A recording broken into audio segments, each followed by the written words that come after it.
کہ جب ہم سے کوئی غلطی ہوتی ہے اور اس غلطی کا ہم خمیازہ بھگتتے ہیں، بجائے توبہ کرنے کے اس غلطی کو صحیح قرار دینے کی کوشش میں لگ جاتے ہیں. اپنا ہی واقعہ سنانے میں کوئی حرج نہیں میرا خیال ہے. آج میں جمعے میں نہا کے واش روم سے نکلا تو الماری کا جو ہے نا، ہمارے گھر کی الماری کا وہ دروازہ کھلا ہوا تھا. جیسے وہ شیشہ تھا اس کا کھلا ہوا تھا، میں ٹکرا گیا اس سے. گھر میں نے بچوں کو کہا کہ بھائی یہ بند کرنا چاہیے تھا نا، کوئی بندہ ٹکرا سکتا ہے.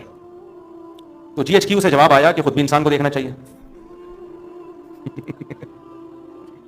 میں نے گھر میں بچوں سے کہا کہ بھائی دیکھو، بندہ واش روم سے نکلتا ہے، سامنے الماری ہے، اگر اس کا وہ شیشے کا ایک کھلا ہوگا تو کوئی بھی ٹکرا سکتا ہے نا.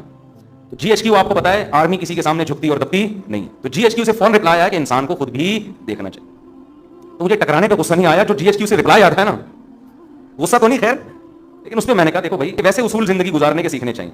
اس وقت انسان کہتے سوری، اس وقت کیا کہتے سوری، یہ ٹھیک ہے چلو. گھروں میں جھگڑے یہیں سے تو ہوتے ہیں. اب ہم تو خاموش ہو گئے کیوں آگے